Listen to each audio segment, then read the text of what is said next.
So guys, this is first time visit in Bollywood world. So বলিভার্ডে এটা হচ্ছে গিয়ে আমার প্রথম ভিজিট। সো আপনারা যারা হচ্ছে গিয়ে সৌদি আরবে থাকেন, তারা বলিভার্ড সম্পর্কে খোঁজখবর নিচ্ছেন, তারা চাইলে এই ভিডিওটা দেখতে পারেন বলিভার্ডে ওয়ার্ল্ডে কী কী রয়েছে। So here we go with this area which is China. So let's see how is it. এই জায়গাটি হচ্ছে চাইনিজ ভিলেজ। এখানে প্রতিটি স্টলে ডিজাইন এমনভাবে করা হয়েছে যেখানে গেলে মনে হবে যে আপনি চায়নার কোনো একটি বিখ্যাত শহরে রয়েছেন।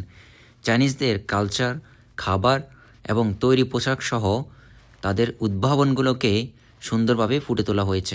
চাইনিজদের জনপ্রিয় কিছু খাবারের মধ্যে রয়েছে পিকিং ডাক, ডিমসাম, ম্যাপো টোপু, কুংপাও চিকেন ও ফ্রাইড রাইস। চলুন এবার চলে যাই কোরিয়ান ভিলেজে। কোরিয়ান ভিলেজটা আরও বেশি এক্সাইটেড ছিল, যেখানে হচ্ছে গিয়ে কোরিয়ান খাবারের সমারোহ ছিল, কোরিয়ান কালচার, সংস্কৃতি এবং কোরিয়ানদের জীবন সম্পর্কে হচ্ছে গিয়ে এখানে ফুটে তোলা হয়েছে। বিশেষ করে হচ্ছে গিয়ে কোরিয়ান ফুডগুলো এখানে অনেক বেশি জনপ্রিয়। আপনি চাইলে কোরিয়ান ফুডগুলো এখানে ট্রাই করতে পারবেন।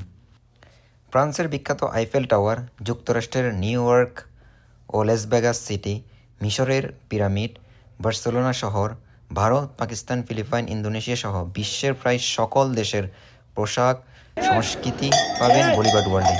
আকর্ষণীয় ছিল তুর্কি আইসক্রিম ও মরক্কান টি। এই চাটি পরিবেশনের ধাপটাই ছিল অন্যরকম। আমি এখন স্পেনের প্লাজা দি তেরোসে চলে এসেছি। স্পেনের যে প্লাজা দি তেরোস শহরটি রয়েছে, ওই শহরের আদলেই হচ্ছে গিয়ে এই জায়গাটিকে সাজানো হয়েছে। অর্থাৎ আপনি এইখানে আসলে আপনি বুঝতে পারবেন যে আপনি স্পেনের একটি শহরে রয়েছেন, যেখানে হচ্ছে কি বড় একটি কচ্ছপকে উপস্থাপন করা হয়েছে। বলিভার্ড ওয়ার্ল্ডটি হচ্ছে অনেক বিশাল একটি জায়গা, যেখানে হচ্ছে কি আপনি ফ্যামিলি সহ ঘুরতে পারেন অনেক লম্বা সময় ধরে। বিশ্বের প্রায় সব দেশের বিখ্যাত জায়গা বা স্থাপনাকে প্রাধান্য দিয়ে পুরো বলিভার্ডকে সাজানো হয়েছে। সন্ধ্যার পরে বলিভার্ড ওয়ার্ল্ড আরও বেশি জমকালো হয়ে ওঠে নাচে আর গানে। বিভিন্ন দেশের নাচ এবং গানগুলো হচ্ছে গিয়ে এখানে উপস্থাপন করা হয়। আপনারা যে ভিডিওটা দেখতে পাচ্ছেন এটা হচ্ছে গিয়ে তুরস্কের একটি নাচ।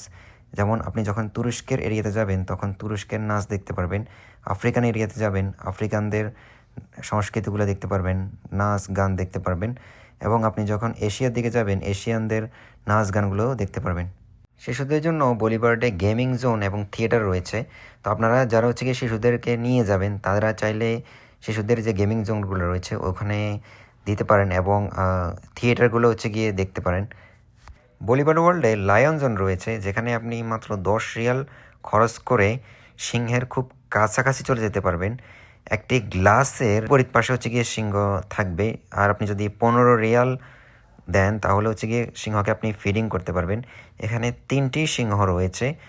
এটা খুবই কাছাকাছি ছিল, আপনি খুব সহজেই অনেক কাছ থেকে সিংহ দেখতে পারবেন। বলিভার্ড ওয়ার্ল্ডে আপনার বাচ্চাকে নিয়ে যেতে পারবেন। এখানে বাচ্চাদের বিনোদনের জন্য অনেক কিছুই সাজানো হয়েছে। আমার কাছে অনেক বেশি আকর্ষণীয় লেগেছে মিশরের সংস্কৃতিগুলো এখানে তুলে ধরা হয়েছে। বিশেষ করে মিশরের যে মূর্তিগুলো রয়েছে ওই মূর্তিগুলোকে এখানে প্রাধান্য দেওয়া হয়েছে। মিশরের যে পিরামিড রয়েছে পিরামিডটাও এখানে ফুটিয়ে তোলা হয়েছে। বিশেষ করে মিশরের যে সংস্কৃতিগুলো রয়েছে ওইগুলো খুবই অসাধারণ ছিল। আপনি চাইলে মিশর ঘুরে যেতে পারেন বলিভার্ড ওয়ার্ল্ডে এসে। এছাড়াও বলিভার্ড ওয়ার্ল্ডে বোট রাইডিং রয়েছে। আপনি চাইলে নৌকার মাধ্যমে পুরা বলিভার্ডের এই মাথা থেকে ওই মাথা পর্যন্ত পুরোটা ঘুরে আসতে পারেন। তুর্কিদের গানের তালে তালে আইসক্রিম বিক্রি করার দৃশ্যটি ছিল খুবই অসাধারণ। বলিভার্ড ওয়ার্ল্ডে আরবদের শখের পাখি ঈগলকে পেয়ে যাবেন। আপনি 35 রিয়াল খরচ করেই এই ঈগলগুলো হাতে নিতে পারবেন এবং ইচ্ছামতো ছবি তুলতে পারবেন। এছাড়াও আরবদের যে সংস্কৃতি রয়েছে, পুরাতন জিনিসপত্রগুলো রয়েছে, ওইগুলো আপনি চাইলে কিনে নিতে পারেন। বলিভার্ড ওয়ার্ল্ডে আমার ছোট্ট একটি ট্যুর ছিল, আমি পুরো জায়গাটা ঘুরতে পারি নাই। অনেক লম্বা সময় নিয়ে আপনি চাইলে বলিভার্ড ওয়ার্ল্ডকে উপভোগ করতে পারেন, ফ্যামিলি নিয়ে আসতে পারেন, উইবুক থেকে টিকিট বুকিং করে নিতে পারেন।